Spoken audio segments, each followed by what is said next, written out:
Hey everyone, welcome to this course on JSON Web Token Authentication with Node.js. The goal of this course is to introduce you to web-based authentication using JWTs. Through these few lessons, we will build a simple application that will connect to a secured API, and we will build an authentication server to provide us with tokens that we need in order to connect and access those routes. We will start slowly by building a simple web server using Express, and we will then see how to make this API more flexible by introducing environment variables, and then how to handle post requests and how to parse the body of those requests. At this point, we will be able to start building our authentication server. This server will validate the user credentials and provide those users with a JSON Web Token. Using this token, we will be able to go back to our API and secure one of our routes so that only an authenticated user can access those resources. Finally, what would a backend be without a good UI? We will build a quick front end that will connect to our API. This UI will also collect user credentials and send them over to the authentication server to fetch a JWT. All this will be done using plain old vanilla JavaScript and none of those fancy frameworks. This will give you all the necessary tools to implement this solution in any application you might build. Of course, the examples in this course will be simple and we will focus more on the concepts rather than building a real secure API. For that reason, we will also show you how to switch your primitive authentication server to use a proven solution. In this lesson, you will be introduced to auth0 as a solution to provide secure identity management and federated login to your users. So go ahead, watch this course, and learn how to build more secure applications right now. To build your first Express server, the first thing you need to do is to require Express. Now, in order for your code to be able to use it, you need to install it using npm. So we can open a terminal, do npm install Express, and all the files should be included now. So we'll go back to our code. So we'll declare a new constant app, which will use the Express library that we've just included. And we'll also declare a new constant for the port number. So we'll use 8888 for now. And then we can do our first route. So we'll use app.get and we'll specify the name of the route. So in this case, we're using status. And it takes a callback which has a request and a response as parameters. So for this route, we will return the local time. So we'll start by declaring the local time in a constant. So we'll just use a new date and we'll use the toLocale time string. Now we can start building our response. So we'll give it a status of 200, which is a success code. And we'll send simply a string which says server time is, and we'll use the local time which we've just defined. Now let's also add a catch-all route. We'll just use star, which means any route that wasn't defined already. And it also takes a callback with a request and response. So we can build our response here, and we'll simply send status 404 for page not found. And finally, we'll use app.listen to initialize our server. It'll take a port, which we've defined earlier as a parameter, and a callback for onSuccess. So we'll simply say server is running on port, and we'll specify the port number here. And you now have your first Express server. So if we go back to our terminal, we can start the server by using node. And we've got our server running. So now if we go to our browser window, we can type in localhost 8888 and we'll get a page not found because that route was not defined. We can use /status to get the server time, and any other page will give us a 404 error. And that's it. You've got your first Express server up and running. Now we'll change the port that this server is using. So we'll use process.env for environment, and we'll create a new variable called port. If the port environment variable is not defined, we'll still use 8888 as a default. Now if you run this server, we see that the server is running on port 8888.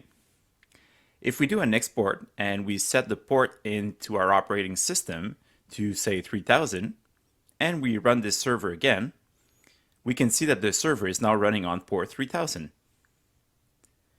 So if we open our browser, we go to localhost 8888, it can be reached, but if we go to 3000, we're getting a 404 in this case, but if we go to 3000/status, we are getting the server time.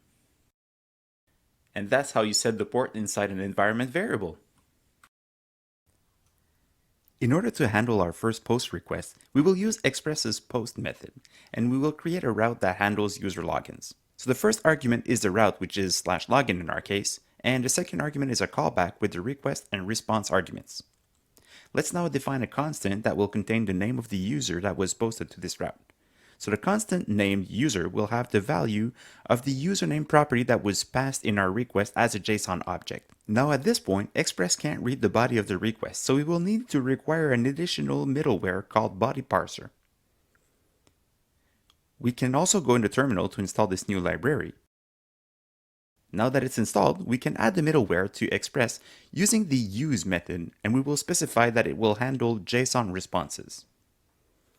We are now able to read the request body, so our constant contains the username that was passed in the login route. So we are ready to build our response, which has a status of 200 because this is a success. And we will send back a simple string that says you logged in with user. And it will display the username that we just received. Let's now start our server using node and the name of the file. And it's now listening on port 3000, which was defined as an environment variable previously. To test this new route, we can use Postman. If we try to do a GET request, we are getting a 404, page not found, because we don't handle that request anymore. Now we can do a POST request to the login route. Let's start by specifying the body of our request. So it will be a JSON object with a username property. And make sure that you change the content type to application/JSON. And if we run this, you get a you logged in with username message. And that is how you parse a post request and handle the request data. Since this lesson is all about creating an authentication server, let's start by creating a user database. We will use a user array that contains all of our users and store the passwords in plain text for now. Warning, do not do this in production. You should always encrypt passwords and ensure that no sensitive information about your users is accessible to potential hackers. But for the sake of this lesson, let's just do it this way. We can now start with our /login post request. This is a request that will handle user authentication. The first thing to check is if the request is formatted correctly. We are expecting both a username and a password.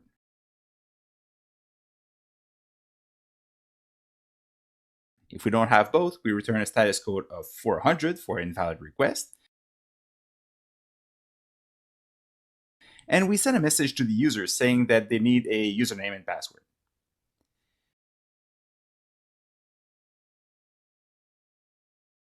We can then do a return to stop the execution of this callback. Now, if we have a valid request, we need to check if the user is in our database. Using the find method, we will check if we have a user that have a username and password that matches those in the request. If we find a matching user, it will be stored in a constant user. If we can't find a matching user, we can send a response with the status of 401 for unauthorized. We can also send a message to the user saying users not found. Once again, we return to stop the execution of this callback. If we have a valid user, we will send back a JSON web token as a response. In order to do so, we will need to require the JSON web token library.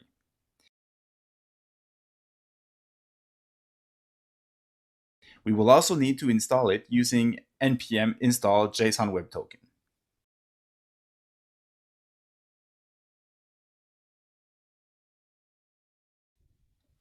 Now that it's installed, we can use the sign method to create a sign token. We start by passing the payload we want to attach in the JWT. We then pass a string, which is the secret key. In this case, it's my super secret key.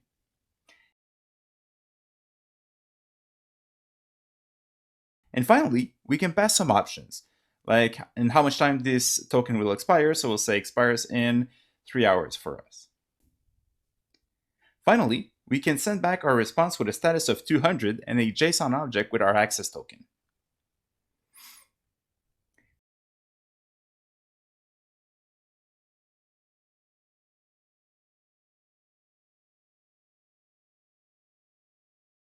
We can now run the authentication server using node and the name of the file. Let's now open Postman to test this out. If we try a GET request on the server, we're getting a 404 because we haven't defined any GET routes on this server. Let's change that to a POST and use the /login endpoint that we've just created. Sending a request to that URL without a body will give us a 400 with the message, "You need a username and password." So let's try to add those. By going in body, select raw and make sure that the type is set to application/JSON. You can now type in a username and password in JSON format.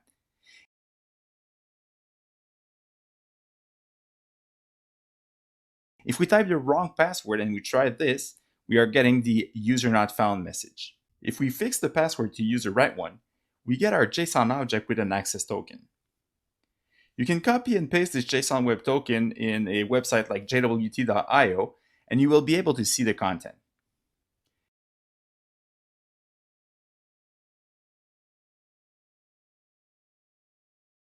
If you try with another user like guest, you will get a different access token. And if we go into jwts.io, we can once again see all of the content, and we can see that it's different this time. And that's it. You have now created your first authentication server. If you have an API that runs on a different server or even a different port than your application, and you try to do a fetch, you should see a message in your console complaining about access control allow origin.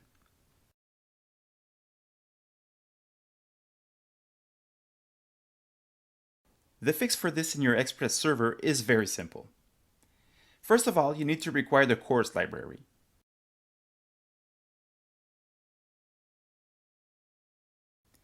You will also need to install it using npm install course. Secondly, you need to tell your Express server to use this middleware by using app.use and the library that we've just installed. Now, if you restart your server and try the same fetch call in your browser, you won't have that course error anymore. In this lesson, we will create an API with two routes. The first one, for the /resource endpoint, will be public and simply return a status of 200 and a message saying, public resource, you can see this.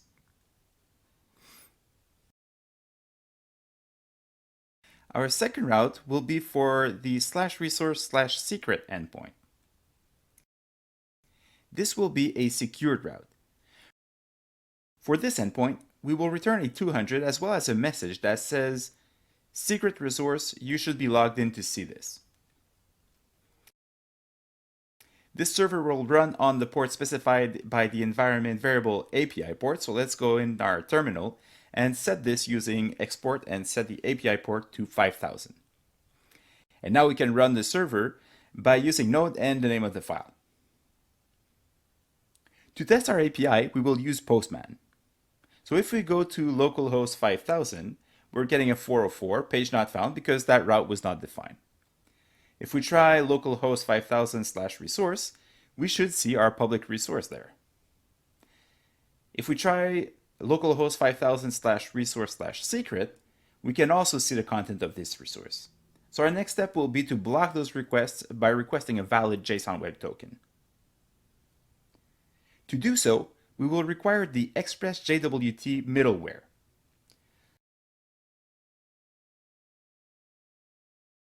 Let's now open a terminal and install it using npm install express-jwt.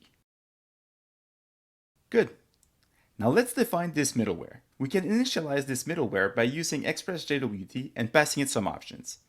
If you are using a real authentication server, you'd want to check for the issuer, the audience, and more to validate the integrity of the server. But in our case, we will only check to see if the signature matches the one from our authentication server, my super secret key in this case. Finally, we can secure our private route by adding the middleware as the second argument of our app.get method. We are now ready to restart our server and test it in Postman. Now if we try our route again, we see that we're getting an error message saying that no authorization token was found. Let's go to the authorization section and select a bearer token type of authentication. We can take a valid token from jwt.io in this case, and simply paste that in the token box in Postman. We can now try to make our call to /resource/secret again, and we can now see the content of this route. And now you have an API with a secured endpoint. To connect our front end to our API in our authentication server, we first need the URL for those. In this case, I started the API on port 8888, so we can add that to a constant.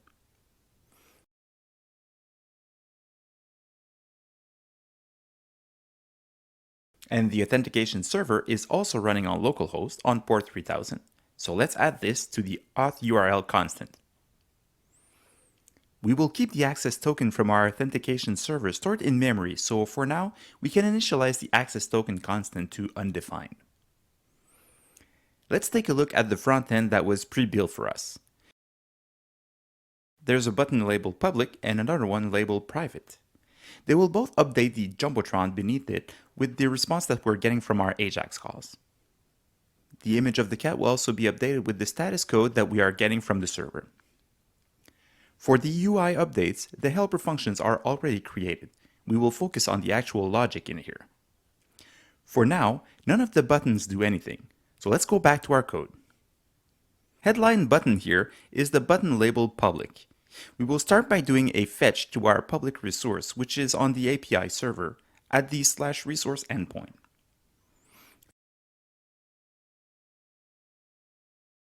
Fetch returns a promise, so we will use the then method with the response, and we will return the result of response.text.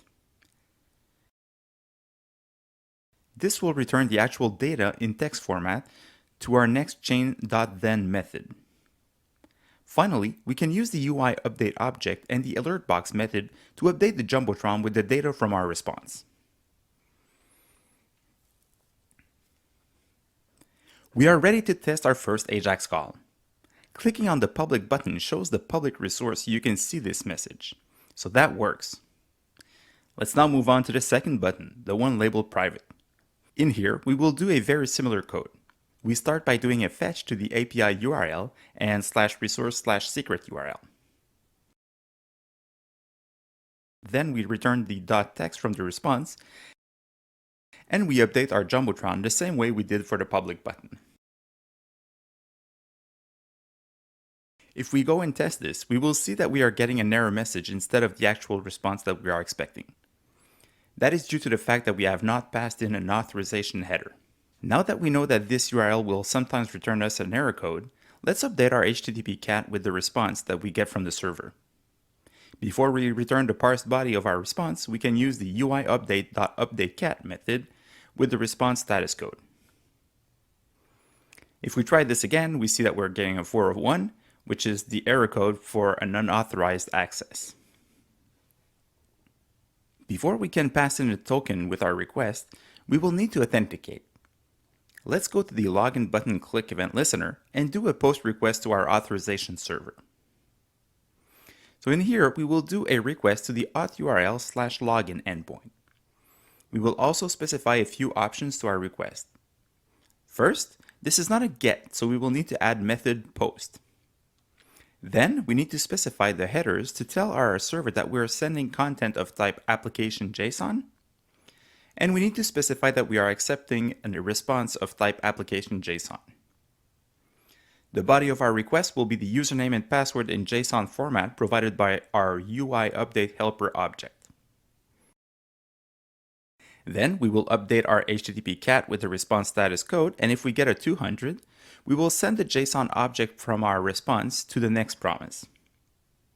If our response was anything else, we will use the text of the response. We can then chain with another then and verify the presence of an access token.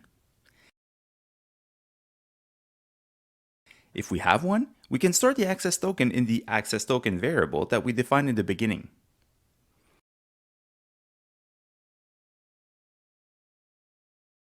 We can also override the content of data with access token : and the content of the token.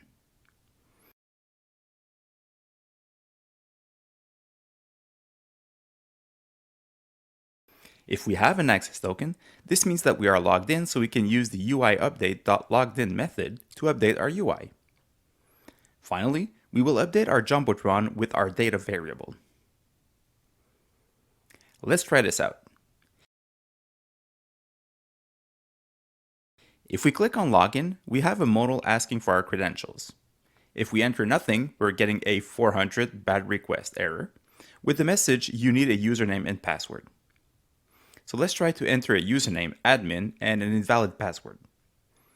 This time, we are getting a 401 unauthorized with the message, user not found. Now, if we use the right username and password combination, we are getting an access token. If we copy and paste the access token in jwt.io, we can see the content of the token, so it has the right username. Back to our application. If we click on private, we are still getting a no authorization token was found error message. That's because we're still not passing a token with our request. So back to the secret button, let's start by defining our headers. We can start by initializing with an empty object.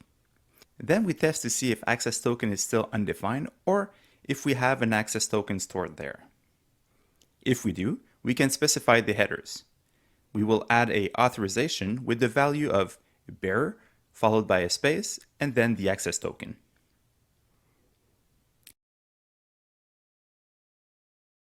Now we can add those to our request as a second argument to our fetch. Let's test this out. Start by refreshing the app and then log in using admin and the valid password. Now if you click on private, you get the secret resource. You should be logged in to see this message. So we now have access to our secret resource. Finally, we will need a way to log out. If we go to the logout button, click event handler, we can simply reset our access token to undefined and use the UI update logged out method.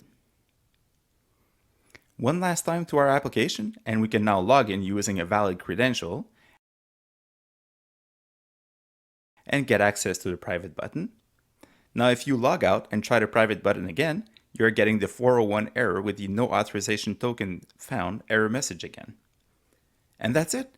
You now have a front end that accesses both public and private data from an API using a JSON Web Token. Since this lesson is aimed at using auth0 for authentication, the first thing we'll need to do is to go to the auth0.com website and create a free account. Now this sign-up process is fairly straightforward. You can use an email and password, or you can use any of the social connections here. This free account will give you access to most of the auth0 API for up to 7,000 users, which is more than enough for the purpose of this lesson. Once you're signed up, you can log into your account and you will land on this dashboard. This shows you your active users and number of logins in the last few days. From here, we'll want to go to the API section to create a new entry. This is what will be used to protect our API. You can pick anything for the name. Let's just use Egghead Demo. For the identifier, you can use anything, but it is recommended that you use the URL of your application. In this case, we don't have a URL, so we'll just use Egghead Demo as well.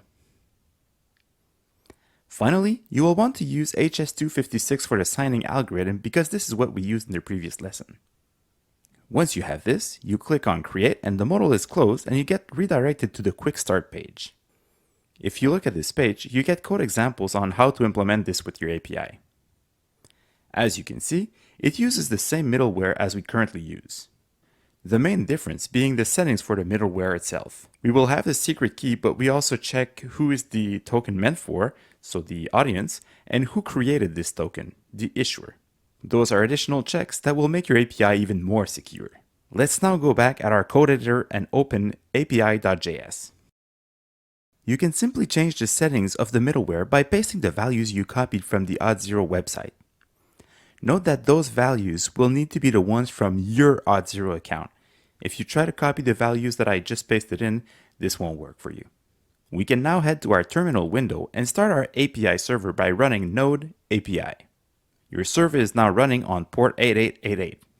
If you try this now, nothing will work. Your front end also needs to get a token from auth0, so let's get back to our code and do those changes. Because we won't be using our authorization server anymore, we can go ahead and remove the auth.js file from this folder altogether. It's now time to edit our index.html page to use auth0's authentication server instead of ours. The first thing that we'll want to do is to remove the login modal. We will be using auth0's login screen, so let's go to line 21 and remove those data tags that were used to open the modal. And we can also rename this button to be login btn instead. Since we won't be using the modal anymore, we can go down here and delete all of the markup for our login modal. We will use auth0's library, which we will get from their CDN. So we can add a script tag, and the source will be https://cdn.auth0.com/js/auth0/ the version number, which is 9.5.1, the latest at this moment, /auth0.min.js. Our index.html file is now ready, but to finish the UI changes, we will need to go to the UI update.js file and do just a few minor changes in there. So instead of showing and hiding the login modal button, we will do that on the login button. So let's just change line 5 to use login btn, and same thing on line 11. And we're almost done. So let's open our index.js file to change our code to use auth0's authentication server instead of the one we built. In here, we will need to use auth0's web auth object, but first, we need to get the settings for this object. So let's go back to auth0 website and go into the applications section. In here, we choose to create a new application. We can name it whatever, but we will use egghead-demo for consistency. This application is of type single page application, so we can select this and click on create. Similar to when we created the API, we get a screen that suggests us various quick starts. In here, you can find one for most major JavaScript frameworks, but we are going to use plain vanilla JavaScript here. If you scroll down, you will find this section which has all of your settings for your application. Once again, make sure that you copy those from your auth0 account and not those from this video. So let's just copy that and go back to our code. Now we can create a webauth object using a new auth0.webauth, and we can paste the settings we got from the quick start. If you use auth0's application with a default setting, it is OpenID Connect enabled, which is outside of the scope of this lesson. So we will need to tweak the settings of this application in order to be able to use it. Going back to auth0 and into the settings of our application, the first thing that we will need to change is the callback URL. This is the page where users are redirected after they logged in on auth0. So you can go to your application, get the URL from there, and simply paste it in the settings. And we will also need to go all the way down to the advanced settings. This is not an OIDC conformant application, so we can uncheck this, and we can change our JWT signature to also use HS256. So we're good. Just save this and we can head back to our code editor. We need to tweak our settings just a little bit here. So our domain is the issuer of the token. It's what is referred to as tenant in auth0 website. The client ID is found in your settings. This should be good. In response type, we won't need the ID token, so we can remove this. The audience is the API that we want to connect to, so let's change this to egghead-demo. And finally, the scope is irrelevant in this case, so we can simply remove this. The redirect URI is where your user will be redirected afterwards. This URL has to be in your application settings in the allowed callback URLs section, which we already took care of. Let's now change the logic behind our login button. Right now we had to get all of that info from the modal and post that to our authentication server, but we won't need any of this now. So let's just remove all of this and use webauth with the authorize method instead. Now save this and you should be good to go. If we go to our app and refresh it, and you try the public button, it should return you the data from our public endpoint. If you try the private one, you should be getting an error message, which is normal since we haven't logged in yet. So let's just do that right away and click on the login button. So you can see that we are redirected to the auth0 login screen. You now have some social sign-ons, you have a sign-up page, you have a forgot password page, and all of that for free just by using auth0. So I'll just go ahead and log in with Google. Now you get the consent UI screen asking you if you want to share the information with the application. Let's just go ahead and accept that. And we are sent back to our website. Now, as you can see, as part of my URL now has a hash followed by an access token. So now if I try my public button, it still works, but if I use a private button, I'm still getting the no authorization token was found error message. That's because we need to parse our hash and extract the access token from there and store it so that it can be used by our fetch call. Thankfully, there is a method in the auth0 library to help us with that. Let's just create a parse hash function here. This function will call webauth's parse hash method, which takes a callback as an argument. This callback has an error and auth result arguments. Let's just look at the happy path and check if we have an auth result and an access token. So we can remove the hash part of the URL. We can also store our access token in our access token variable. And finally, let's just use our UI update helper to indicate that we are logged in. This function will need to run at some point, so let's add an event listener to our window object for DOM content loaded and run this function then. Okay, so let's go back to our application now and refresh this. We can try public and private, and we are getting the expected results. So let's go ahead and log in. I'll log in with Google again. And you'll notice that I haven't been asked for my consent again, as I had given it previously and remembered this. So now I'm redirected back to the application. Our URL is clean, it doesn't have the hash in it anymore, and we have our access token right here. If you copy this token, you can go to the jwt.io website and paste it there. This will decode the token for you and show you all of the details of this JWT. You can see that it's an HS256 encoded token. You also have a bunch of stuff like the issuer, so who created this token. You have your user ID and the audience, which is who this token is meant for. You also have your issued at and expiry timestamps, which can be very useful. So now that you have this token, you can click on the private button and you see the response from your secured endpoint in your API. So that's how you make a real secure application with auth0.